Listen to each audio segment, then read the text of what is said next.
Hello, I'm Liz Hector, and I'm the PMI Netherlands Director for Education Foundation and Academic Outreach. I'd like to welcome you to the Zoekies, the Dutch Project Management Research Excellent Awards for 2020. This is our fourth time doing the awards, but our first time having a special event where we focus on presenting each of the winners of the academic award. These winners are vetted by both judges that are professional and academic. The Zoekies are overseen by the PM Research Platform, which defines the jury, the rules, the submission, and overall manages the process.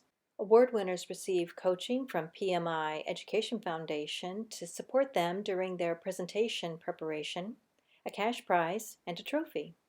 They also receive PMI membership for 1 year and access to the CAPM course and tests to help them on their project management career path. And the benefit to our members? Supporting the next generation, building our own knowledge, and challenging the status quo in our chapter. Tonight you'll be hearing from the 2020 winners of the academic awards. Their focus tonight? To share insights about their work, research, and also the takeaways they can give to you to improve your projects.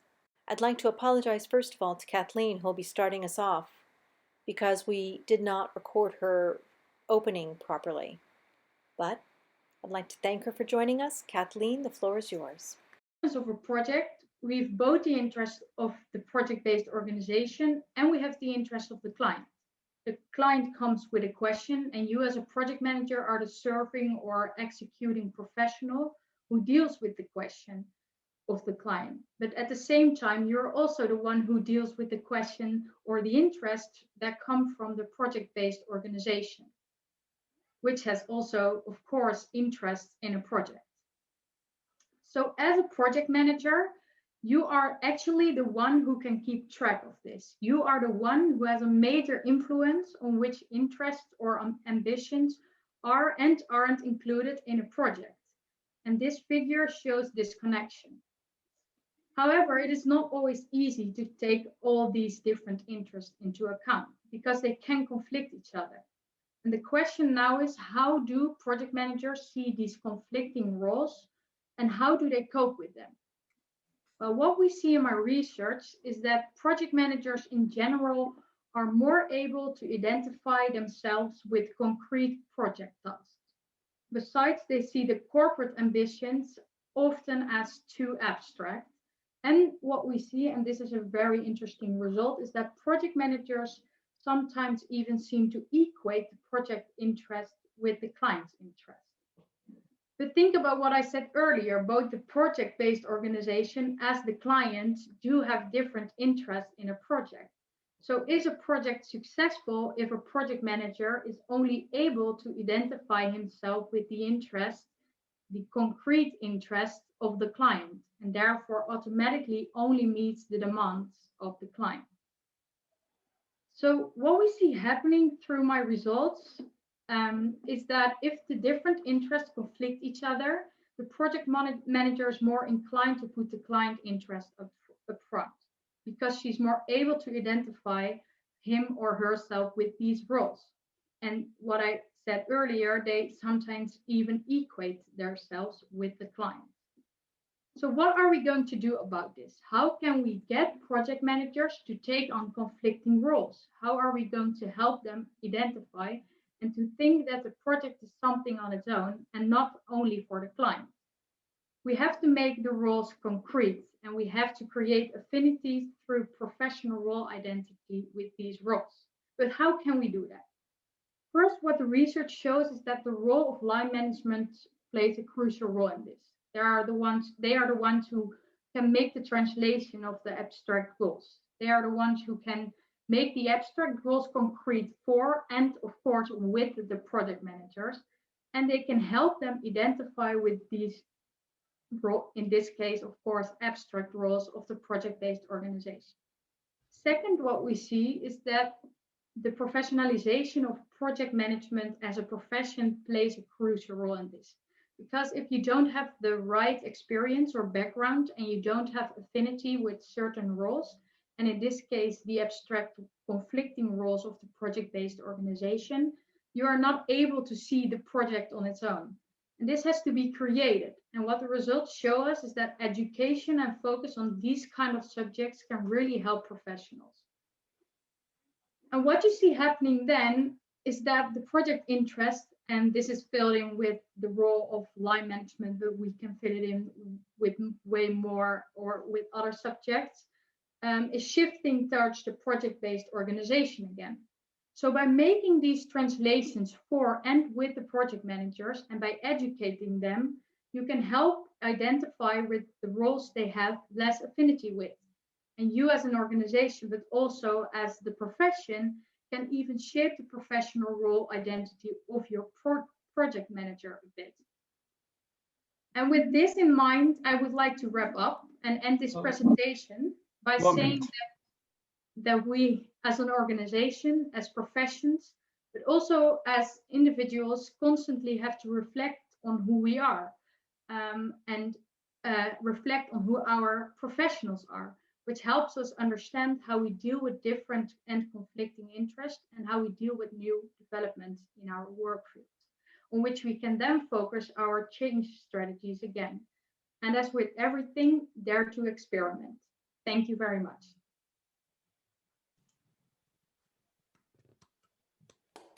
Good timing, Kathleen. Thank you. You're welcome. Well done. I think Wim and we're going to start the timer now for 2 minutes. Yes, so we have a few questions, luckily. Let me go through them. One is about why you put the role between brackets in your presentation. I'm sorry, why you put the role, the word role between brackets in your presentation. I'm not sure which slide it was. I don't know if I understand the question. Maybe you can add to it in the chat.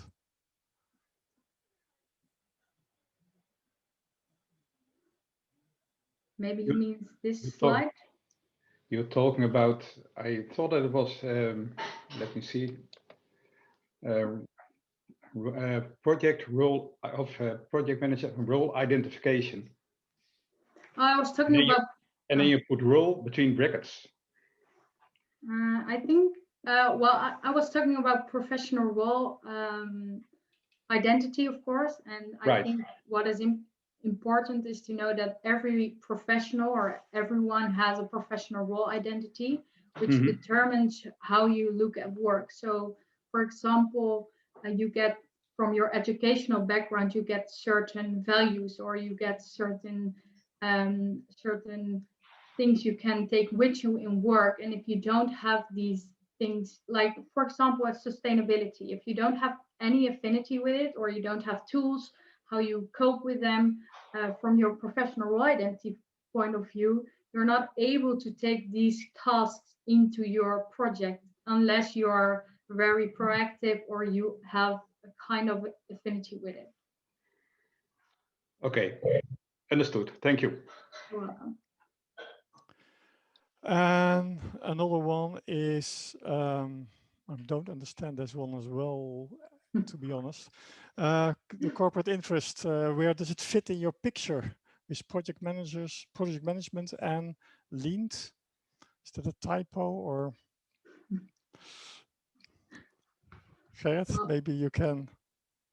I can go to this slide. I don't know if you see my. I mean client, sorry, was a client. Typo. Okay, right. So Wim, can you maybe ask the question again? Yeah, for the corporate interest part, where does it fit in your picture with project management, the PM of PM and the client?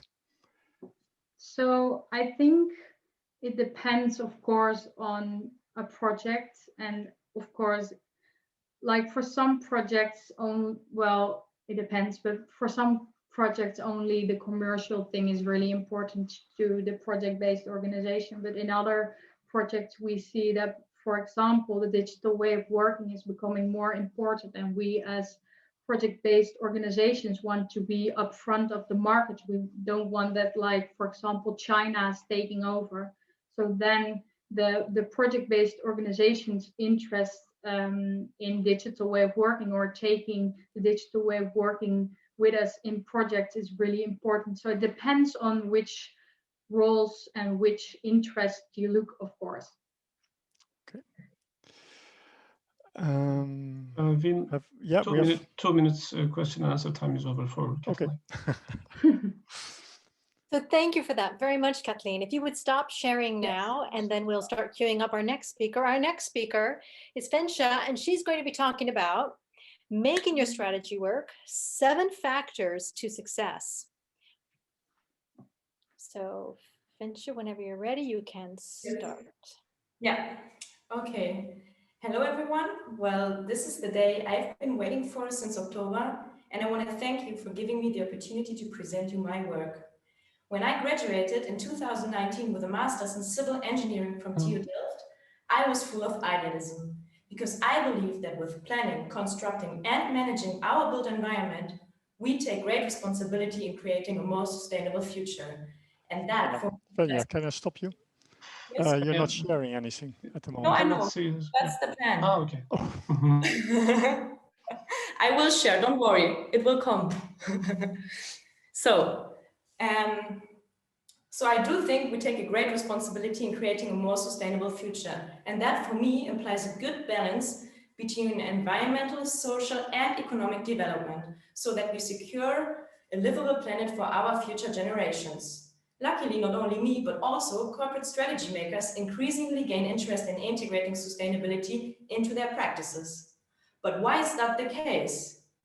In fact, sustainability for companies does not only imply mitigating the negative impact, but it bears an opportunity for growth when sustainability creates business value and helps them to distinguish from their competitors.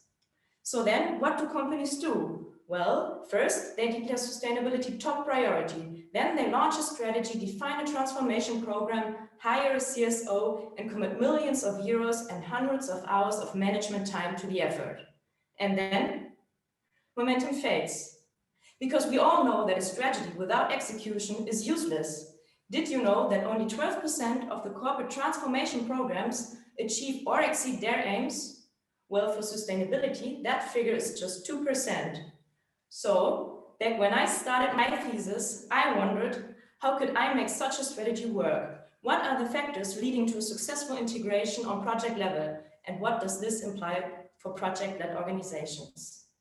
Well, I had the great opportunity to execute my research within Van Oort, an international marine and dredging contractor. This was especially interesting as the industrialization of the ocean accelerates with an increasing demand for marine infrastructure.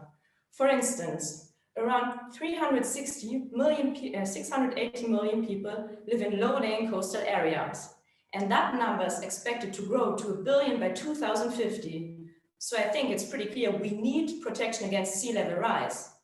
However, to construct such assets, dredging is needed, and this is associated with severe environmental impacts. Such activities can destroy habitats and may deeply affect biodiversity.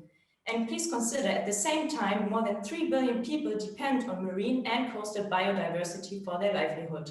So we need sustainable marine infrastructure. And when I started within Van Oort, the ultimate goal was to fully integrate their sustainability into daily decision-making so that it also becomes central to competing and profit maximization. Given the absence of implementation approaches in theory and practice, I looked into the success factors needed to overcome the current implementation gap. And I did so by, on the one hand, a literature study and exploratory interviews, but also by doing an embedded case studies, looking at the 3 projects that you can see on the slide: nearshore works in Mozambique, port upgrade works on the Bahamas, and a coastal defense structure in the Netherlands. All of those marine infrastructure projects featuring dredging scope. And in those projects, Van Oort proactively created sustainable value beyond the client's requirements. And ultimately, I came up with 37 sub-success factors, which I clustered into 7 critical factors for success, the C7, which is also the name of my model, by the way. And those are corporate leadership, corporate culture, corporate structure, management control, capabilities, collaboration, and the socioeconomic context. So first, we need consistent corporate leadership to foster the change process. Presently, if employees are forced to choose between business targets and sustainability, most would choose business targets. And that's why we have to make sustainability an organizational success criterion. Secondly, we need to establish a sustainability-centered culture. And in construction, that means overcoming the industry-specific reactive mindset based on the client's requirements. And central to this is opportunity-based thinking, which entails a thorough understanding of the client, his drivers, and the context. Look at the project in the Bahamas, for instance. At that time, Van Oort was developing the Reef Guard program, which is a solution for coral rehabilitation and establishment. To further develop this innovation, a suitable project was needed. And at that time, the tender manager identified the Bahamas project as an excellent opportunity given the environmental context and the strong reputational focus of the client. Third, you have to align project and corporate level. Sustainability must become inherent to the organizational processes, such as stage gates, for instance. Besides, integrating costing, risks, and sustainability can lead to project optimization and direct benefits for the client. And this way, you can overcome the hurdles associated with the decentralized structure. Fourth, ensure appropriate management control measures. With management control, sustainability could become smarter, meaning more specific, measurable, activating, realistic, and time-bound. Besides, concrete targets accelerate innovative powers and allocate responsibility to the key decision makers. However, a static top-down approach won't work. Better use the input from project level and set the performance criteria accordingly.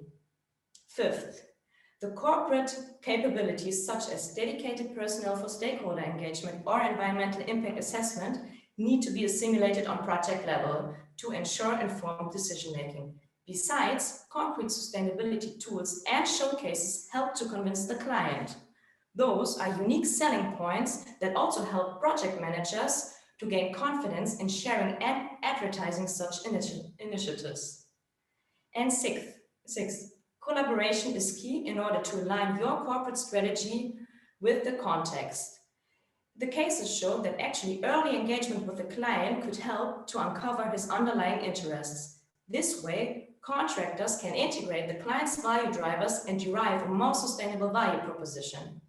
Look at the Hansbosche Daunen. In this project, the tender team was able to engage with the client early on, and this way they could optimize not only the design, but also clarify the requirements.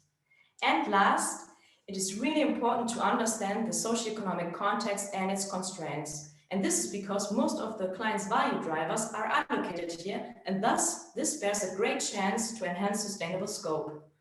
And again, the Bahamas project provides a great example because here, stakeholder engagement initiatives such as consulting NGOs help to better understand their concerns and then subsequently integrate those into the design and ultimately leading to a higher acceptance.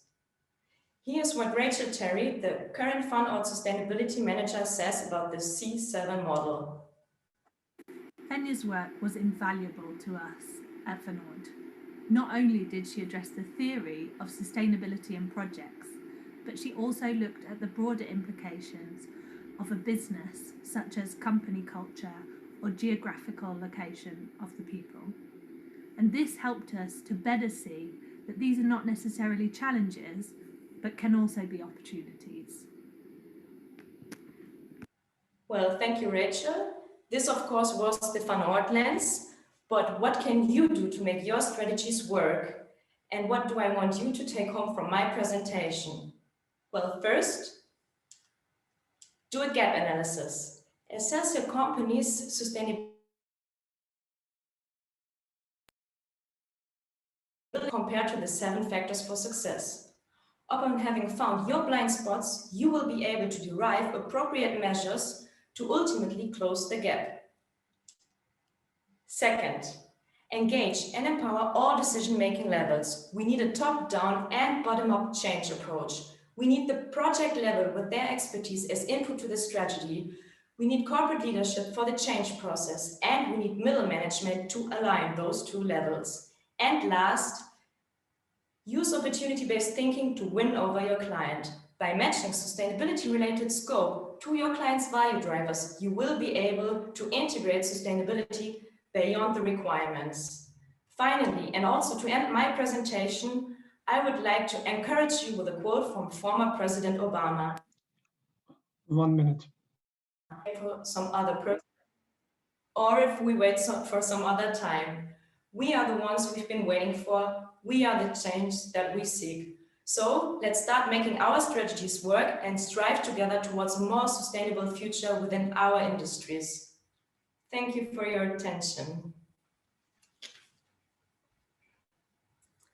Should I stop sharing, or do you want to see it while you're asking questions? Yeah, I think it's better if we leave them up when you're asking questions. That's probably an easier way to go.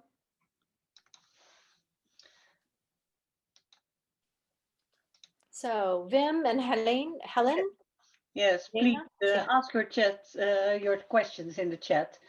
I've got a question from Gerrit, and I sent him a text message because, well, his question, there's a word a little bit scrambled, I think. Scrambled? Yeah, it's... Maybe you can ask your next one then. Different between management control and corporate structure. I do think it's that question. Otherwise, Gerrit, please let me know.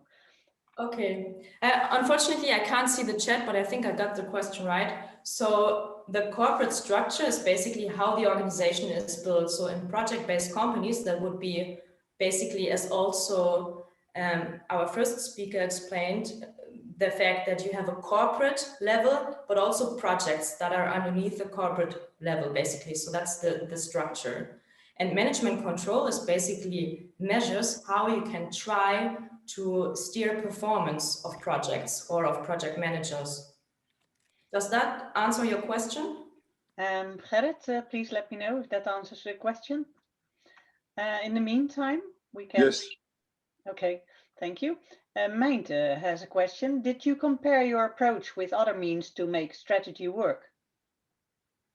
Can you repeat that question, please? Did you compare your approach with other means to make strategy work? With other means? Other approaches, other ways to make strategy.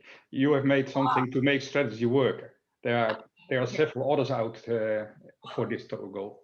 Yeah. Okay, I got the question. Well, unfortunately, when I started my research, there was no real implementation approach for starters for project-based companies and also for sustainability strategies. So I had to kind of fusion different approaches from, well, corporate literature studies and corporate literature study and project management. And I kind of brought that all together in a conceptual framework, which I then tested in my case studies.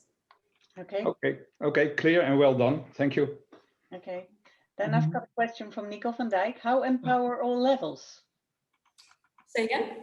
How to empower all levels? Okay, that's a good question, actually.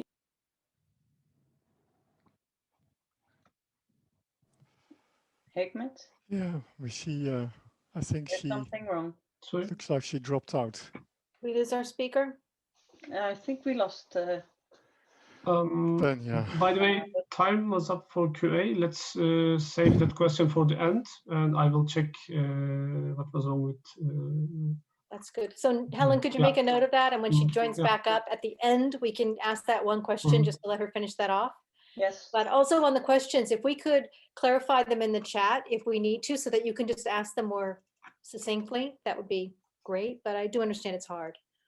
Okay, next we'll be hearing from Dominique, who's going to talk about breaking through data silos. Dominique, you're on. You can go ahead and start sharing your screen, and I will make you a spotlight speaker. Yes, thank you, Liz. I will share my screen.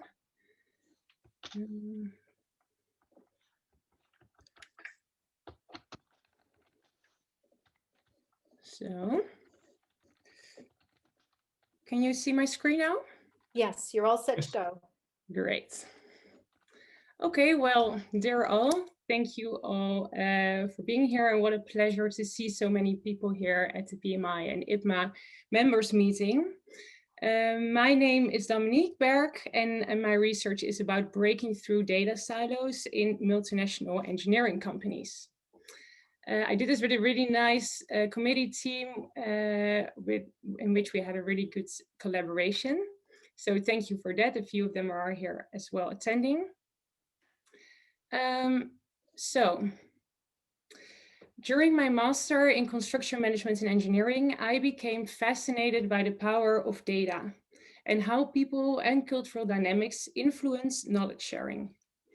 Data is everywhere. It occurs in many forms and it has many different owners. But as a project manager, you would know how hard it is to keep control over all your project data. Data is considered as one of the most valuable assets for decision making. And companies spend huge amounts of money in becoming more data-driven. But often these companies do not see the direct results of their investments back into the organizational profits, and money is put to waste. So why does it happen? Currently, the volume of generated data in projects is increasing so rapidly that it exceeds our capabilities if not managed well. And this leads to data silos, meaning that employees, departments, or disciplines do not effectively share and reuse valuable data within their organizational networks, and teams keep reinventing the wheel. In multinational engineering companies, this problem is even bigger. Construction projects are often complex and unique, with temporary teams that operate in fragmented departments and generate a lot of unstructured data. Also, due to globalization, more project teams work from different locations and face cultural differences that can lead to miscommunication and misinterpretation of their data. Not much attention has been given to data sharing, even though that it plays an important role in business and project success in construction engineering companies. And that is why I wanted to investigate this. My research focused on the intersection of intra-organizational project networks, data sharing in a project lifecycle, and on projects in a multinational context. Leading to my research question, how can intra-organizational data sharing be enhanced in multinational engineering companies? Well, to answer my research question, I combined methods of facts and feelings in a case study of 3 brewery projects within one multinational client portfolio. First, I performed a social network analysis in which I mapped the project data sharing networks consisting of nodes, which are people, you can see them here, the different types of them, and edges, which are the data streams that are connecting the people in the network. This exposed different types of people in a network and different types of network structures. This method is unique and very insightful as it has not been used before in this context. Secondly, I gathered the motivation and reasons behind the network structures by conducting in-depth interviews with key people in the networks. I was able to identify the underlying root causes that explained their data sharing behavior within these teams. And this came out of it. But don't worry, I made it a bit simpler for you. Basically, I found 3 types of networks. First, the networks that are really centralized around a single, highly connected node, often the project managers in the project. Then a less centralized network with few highly connected nodes. And lastly, a high density network with many data streams resulting in an information overload. I now challenge you as a project manager to think about what network structure you recognize in your current project and what do you think is the best network for effective data sharing. Also, what I did was finding the factors that explain the data sharing behavior of the project members. So these were the factors that were enabling effective data sharing. I'm sorry. So, The first one is control an overview of your data streams by having simplicity in your data streams. Then data sharing accessibility by having convenient and understandable tools. Intrinsic motivation by feeling responsible for data sharing. And that was the last one. And then for limiting effective data sharing, the first factor is a lack of change management by missing coordination or too fast digital changes. Then missing extrinsic motivation from management and people sticking to their conventional ways of working. And lastly, lost overview and control of your data streams when people perceive information overload. So with these results, what conclusions can be drawn and what solutions can be recommended to you as a project manager? First, project managers like to be the hero of their own project. Well, yet it was seen that the most optimal networks are decentralized and loosely coupled. So it's wise to connect more responsible employees from the different silos, disciplines, or departments. Then network structures can be used to optimize exploration and exploitation of your data. Yet many project owners are not even aware of their network structures. So implementing data sharing strategies and finding that network structure is really important to balance your networks. Then thirdly, cultural differences were not seen as a limiting factor for effective data sharing. While yet the multinational network showed that there were weaker connections between the geographically dispersed teams. So globally invest in shared data management plans and understandable tools. An example from practice from my business sponsor, Royal Haskoning DHV. They are currently working for a very large multinational company. And what they saw is that they noticed that their growing organizational project organization is showing the silo effects. And the different disciplines and teams were missing lessons learned while their work had many similarities. So this is a missed opportunity. My thesis gave the insights to perform a cross-silo, cross-discipline peer review audits. That was focused on collaboration, data sharing, and communication. So 4 project teams were asked to share their current practice. Then what happened was that it made it possible to find and review their current network structures between the different disciplines and indicate where the data sharing issues happened. It turned out that knowledge wasn't shared, scope changes were not monitored, and data got lost in the network. The results were communicated with the disciplines.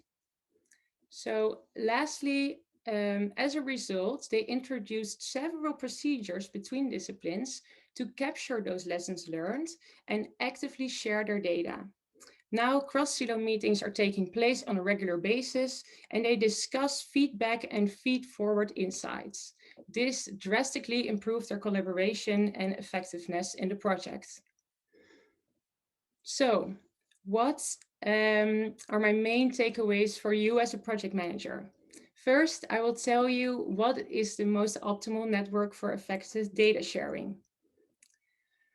This is a decentralized and loosely coupled network, which is enclosed with a clear context. The network is in balance.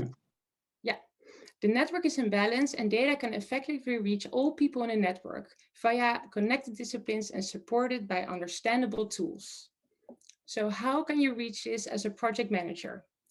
Do not try to own all the data in your project. Project managers often feel as the beating heart of their project, and project members also share this idea. But in reality, this structure is not paying off and can even limit data sharing. Network is fragile and you fully rely on the project manager's efforts. Delegate responsibilities to the right people. So find the talents and appoint them with responsibilities so they really are proud of their own work, and data sharing happens naturally. Then connect those silos by setting up different meetings or connections between those responsible teams and responsible people above a team. And later, create a shared and integrated digital mindset so there is a clear direction and people know where it is heading. So, in the end, we are all connected through social networks. Think about how you can benefit from them and act now to break through your data silos. Thank you very much.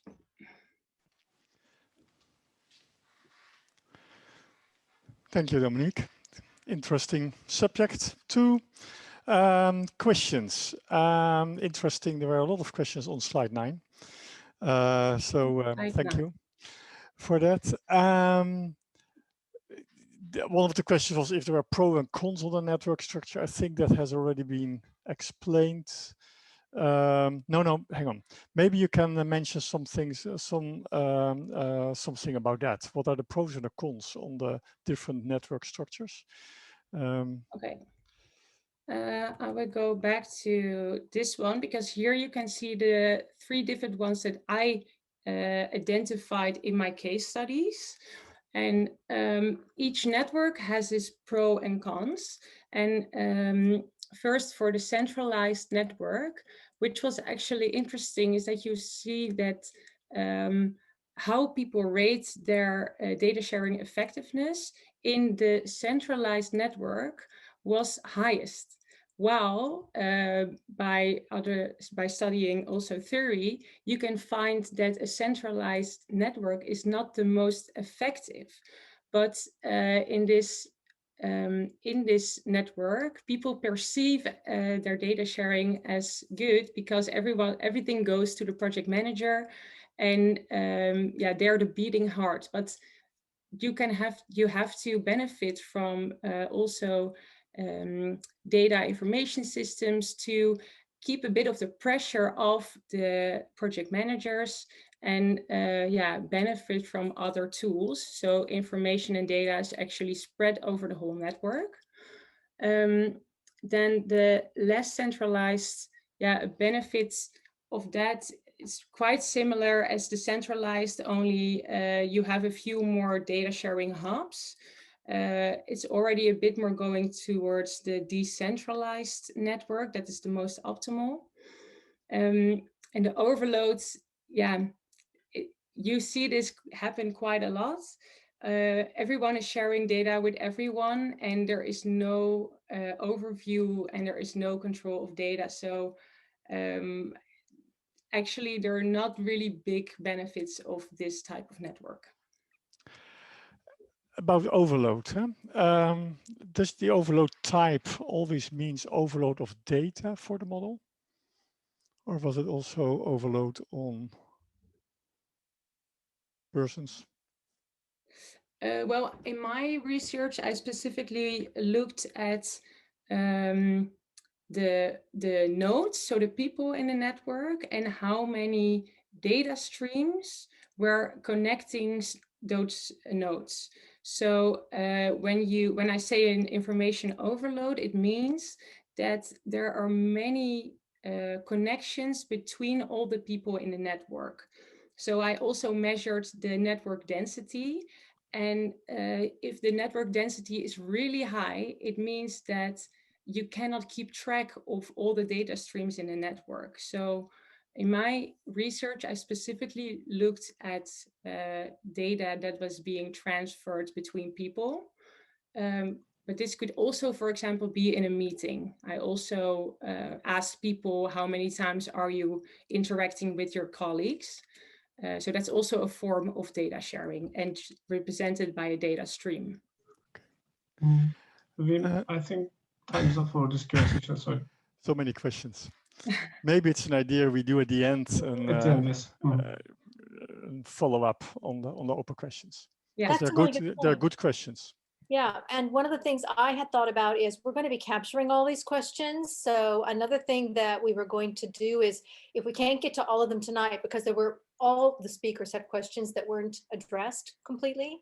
And so what I'd like to suggest for everyone is that we could ask the nominees if they want to answer some of those questions and then put that in the newsletters from IPMA and PMI, for instance, if they need a little bit more to, write a short answer for each of those. But let's try to get to some of them tonight because I think people would really like to hear your answers. So nominees, if you have already done your part, you might take a look at the chat and start to see what some of the questions are. In case we have 10 minutes, we could give everyone a couple of more minutes back to answer some questions because there's some really good points being made here.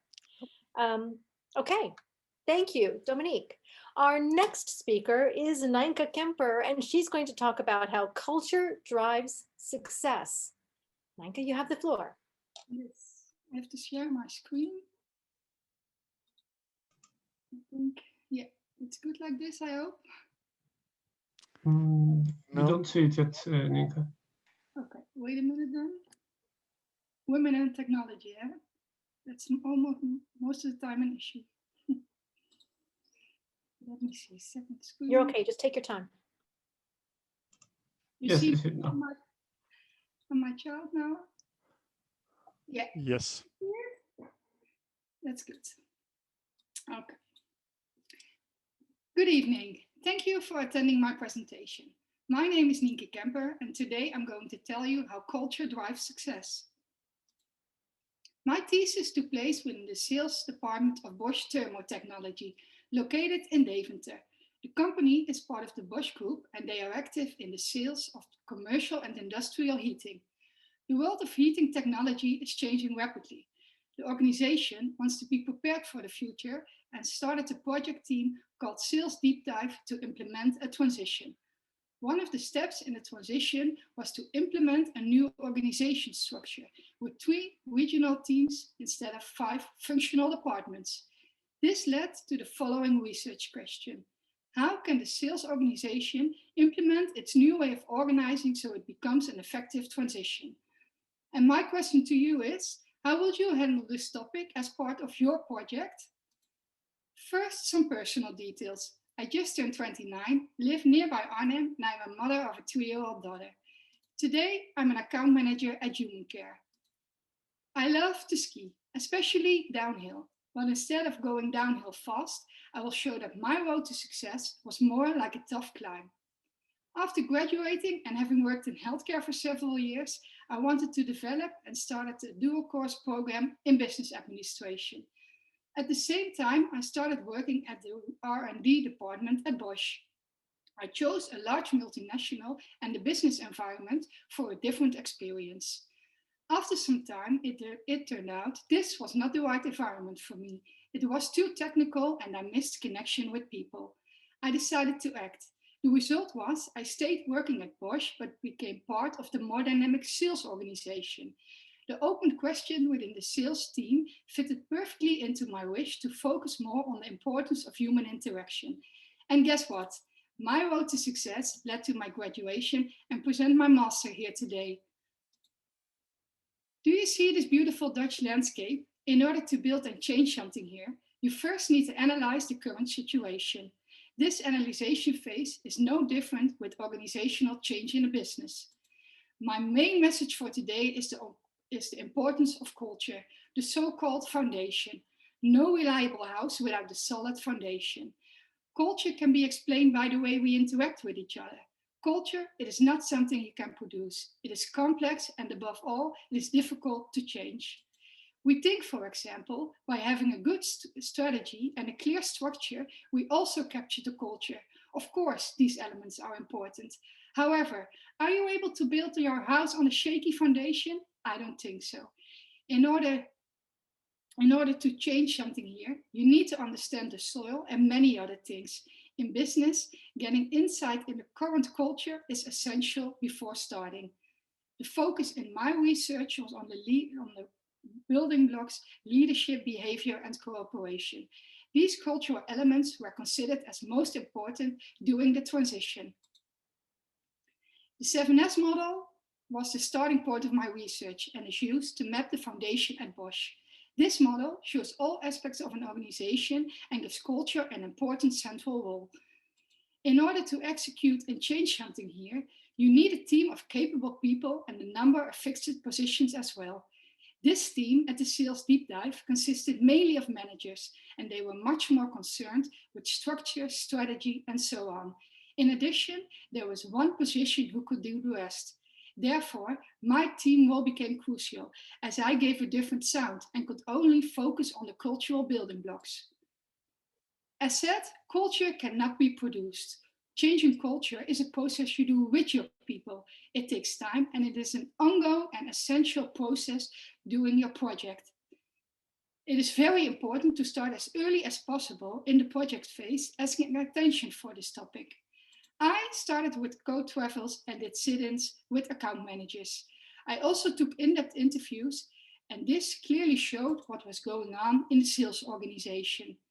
And then this step in the process turned out to be essential. Here is where the real discussion started. The project team, the results of the project, of the studies confronted the team. It was not what they expected. They tried to deny it, but it could not be ignored. At the end, it led to reflection, and where I was able to advise. As a result of the discussions, we did workshops in order to create interaction between the employees and managers. We gained a lot of insight. This led to more awareness, and the importance of a good change story became clear. Repetition turned out to be the power of this process approach. So what actually came out of all this research? It showed the current culture was perceived as too hierarchical. For instance, we think that managers, that they gave responsibility to their employees, but nobody actually takes the responsibility. There is a wish for an inclusive culture with matching qualities. For each building block, specific focus topics were defined. The research on leadership style turned out to be extra important.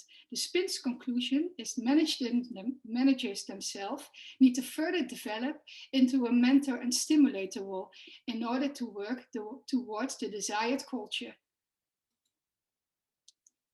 Besides the ongoing process of creating awareness during the project, I defined an implementation plan for the organization with specific tools to work on culture, leadership, behavior, and cooperation.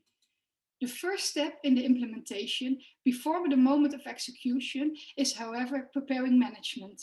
The change required different job profiles and development assessments as well. When the managers are in position, they define a storyline together, and workshops are organized with the employees to involve them in the process. During the implementation of the organizational change, teams are formed and trained in their new role. Coaching by management is essential.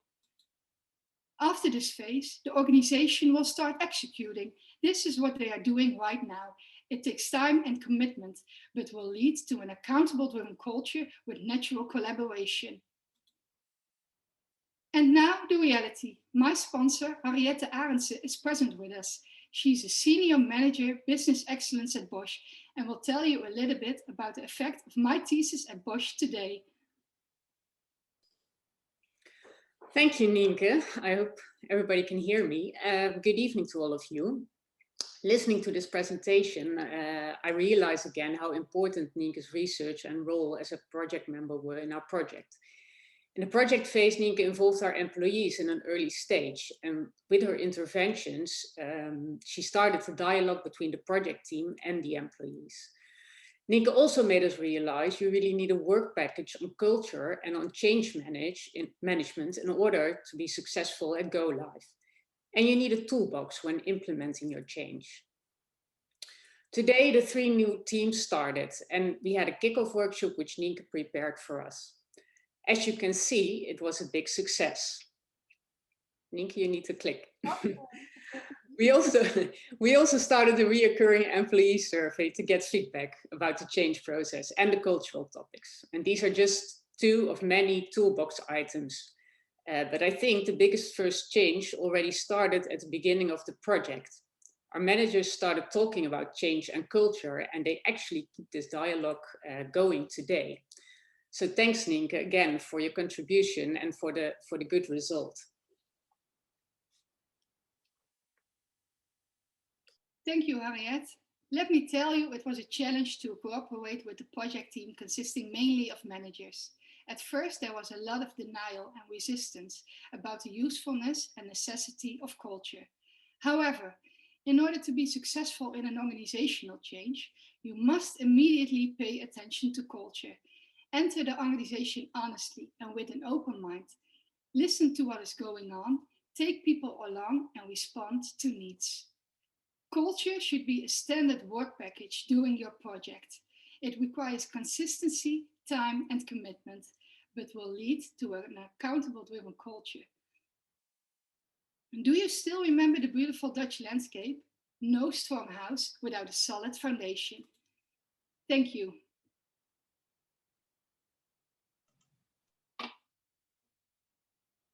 Thank you very much, Nienke, and also Henrietta.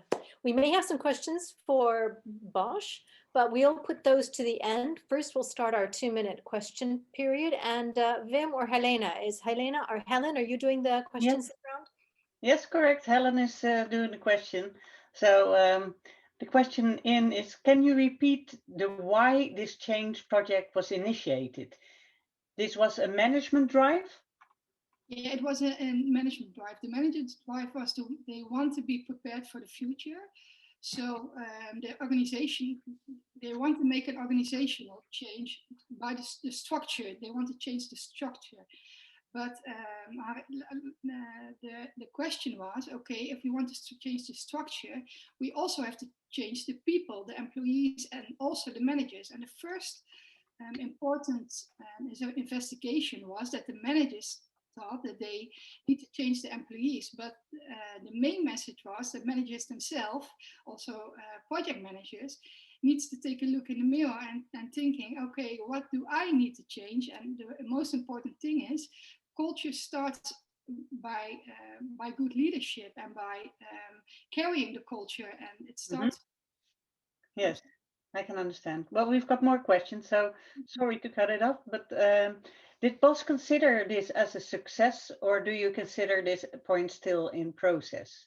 Well, it's a process. Changing culture, I think we want to do it tomorrow, but I think we all know that it takes years or, well, yeah. Not say years. I think the most important thing, and that was also why my role in the project was so important, that you see the managers, they started showing that they can change the culture every day. They can do every day a step in changing culture by lead by example or showing the way by going first. And I think that was an insight for me, but also for the managers, for the sales managers to, that was, I think, the main message and the results every day. Well, Rome wasn't built in a day. There was also another question. Your sponsor mentioned the toolbox. What does she mean by that? Harriet, can you answer this question? Because they are doing the tool, they are using the toolbox now, right now, preparation, but the result is now. So maybe she can tell something about it. Yeah, the toolbox, what I mean by the toolbox is the implementation plan that Nienke wrote for us. She prepared several tools which we can use now during our implementation phase. So actually she's still with us in this phase, although she left the company, of course, but she prepared a lot and we're using that today. Okay, thank you. Okay, that's it. Helen, sorry, yeah, time is up, so we can move to next presentation. I'll stop sharing there. Yes, thank you. And Nienke, do look at the chat when we're done with this part so that you can get ready. So maybe you have some points you want to raise in the last part of the meeting today if we have time. I think people are quite interested in some of the points you made as well. Thank you for that. Thank you. So let me remove the spotlight and we will ask our final speaker. Last but not last in topics, we have Helena, who's going to unleash the power and impact of innovation. So you have the floor. Thank you, Liz. So yes, my name is Helene, and I will be talking about how to unleash the power of impact and innovation. So in 2015, as part of the Paris Agreement, the Sustainable Development Goals were established, which we want to reach by 2030. But how does this reframe the project management field, and how can we see project management from a lens of impact and innovation? So this is me, and I pursued a bachelor's in global project and change management, and I'm currently doing a master's in sustainable business and innovation. And I'm very interested in social entrepreneurship, new economies, sustainability in general, and I think the SDGs are just part of my everyday life. That's why I'm very interested in this topic. But what will I be talking about today? So my research was focusing on impact accelerators. And for everyone who doesn't know what that is, impact accelerators are basically support programs for social entrepreneurs. And these social entrepreneurs have specific needs as they combine a social impact creation aspect with the aspect of wanting to be economically and financially viable. That's why these impact accelerators are quite unique, as they do not only need to focus on this financial aspect, but on both sides. Here you can see my sponsor, Impact Hub Vienna, and Impact Hub Vienna brought the question to me how they can offer better support to their social entrepreneurs that they're serving with their community. So basically combining these two sides with their acceleration program and how to improve that. So let's first look at the different process phases of their impact accelerators. First, they start off with the outreach, which can be compared to the initiation phase of the project. Then they go on with the application and selection phase of the different social entrepreneurs, which are equivalent to the planning phase. Then we move on to the program, where they actually deliver the support services to the social entrepreneurs, which is the execution phase. And finally, we close off with the post-program. And during the program and the post-program, we have the monitoring and controlling. But where does the impact go in? Well, that's what I also asked myself. So I identified the impact logic underlying the impact accelerators of Impact Hub Vienna. I know it looks a bit scary, but don't worry. It's actually quite a simple tool. It's the theory of change. The theory of change basically looks at the different inputs that you turn into activities, which create certain outputs. And in the end, they have midterm and long-term outcomes and create an impact. So after understanding this impact logic, I asked myself, what's next? So I needed to identify best practices internally, of course, in Impact Hub Vienna, but also externally. That's why I conducted 7 different qualitative interviews and tried to learn from other organizations on how they conduct their impact accelerators. Looking at the results, I identified 4 different success factors for an impactful design of the program, which are customization, adaptability, peer support, and empowerment. Looking at the last 2, I want to share with you a quote of one of the interviewees.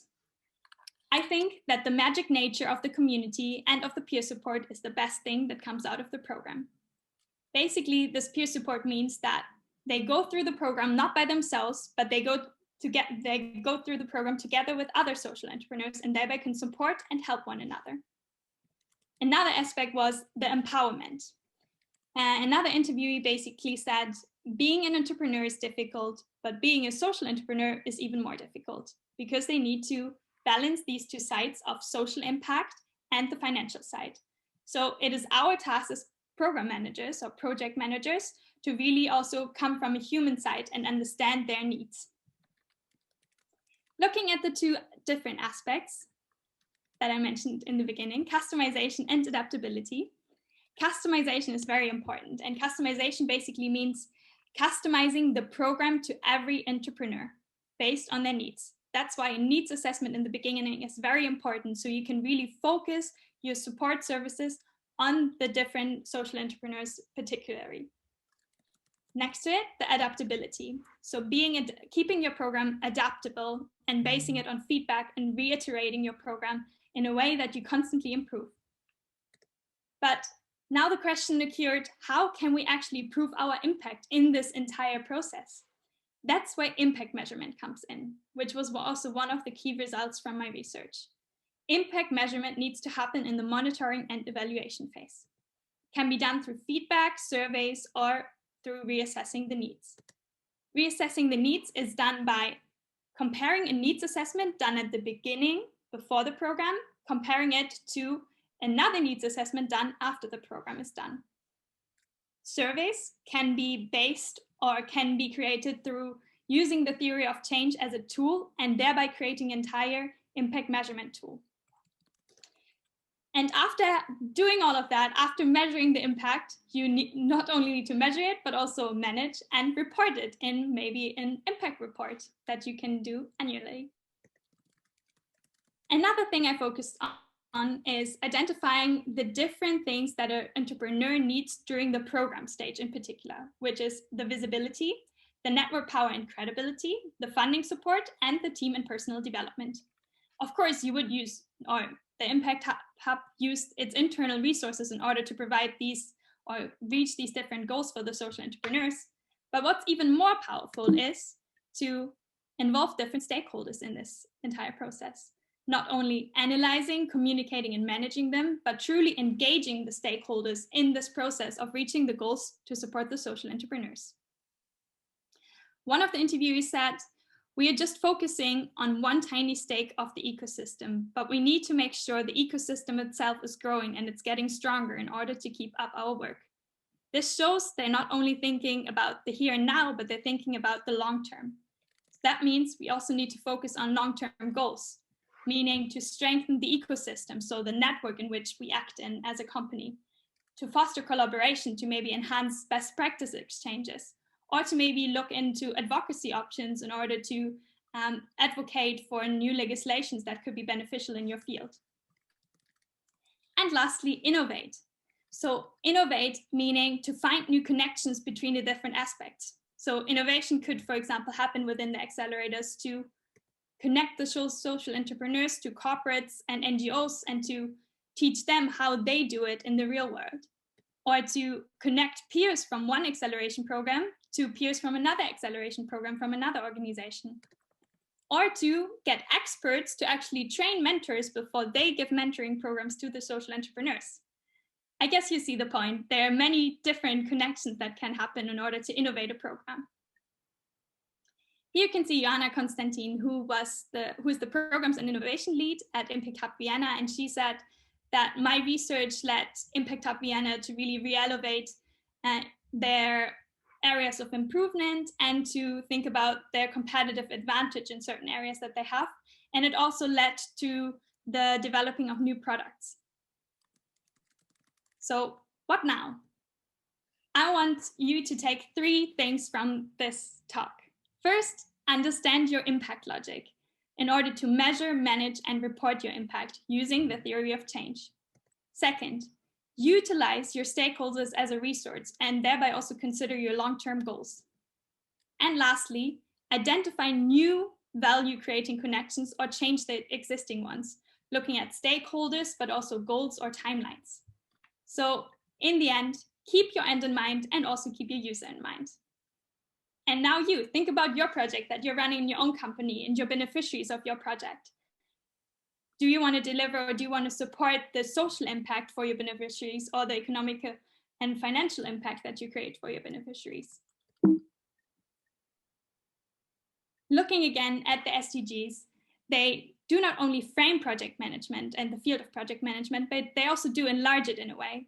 You don't only need to look at milestones, communication, stakeholders, risks, but you can also think about things like theory of change, impact measurement, going from stakeholder engagement to an ecosystem, and thereby you can unleash the power of impact and innovation. Thank you. Cool, Helena. So, any questions? Did you put impact on logic checkpoints in place as part of your work? Can you repeat the question? Okay, Impact did you put logic checkpoints? Yeah, did you put impact logic checkpoints in place as part of your work? So because I used the theory of change, I can quickly go to that slide as well. The theory of change does not necessarily have impact checkpoints, but the theory of change involves different indicators that you use. So the theory of change is really used as a framework in order to be able to measure impact, and in the indicators would usually be in the activities and output stage and would be quantified. But you do not necessarily have impact checkpoints. But based on these indicators, you could, for example, in the future, set certain milestones that you want to achieve. But of course, that can only be done once you actually established a theory of change. Yep. Cool. Yep. Any other questions? What do you think of? What is your conclusion as the main? Is it the main? What is the main advantage of this approach to yourself? I mean, right now it is quite easy to measure the financial side, the economic benefits of things. But when we start talking about impact, when we start talking about social entrepreneurship, when we start talking about SDGs, it all sounds really nice. And there's also a lot of money going into it with the, for example, European Green Deal going on. But I think no one really can quantify what this field looks like, or no one can really quantify impact. So I think my approach really tries to help organizations that have these impact focus or want to further support that in other people, to think about how they can really show their impact on paper, and to even take it to the next step and think about how to even enlarge it by collaborating with stakeholders. Another question, next question is also a little bit the same. Is a little bit in the same line. How do you define what success looks like to be able to measure that success? Is there any toolbox or tools, approaches, whatever?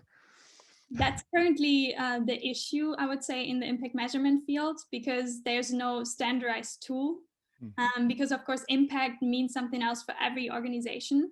So every organization needs to define themselves their own impact logic, and there are certain, for example, Iris Plus is one tool which suggests certain indicators that have been used by other organizations that already established their impact measurement strategy in order to kind of set a baseline or a benchmark.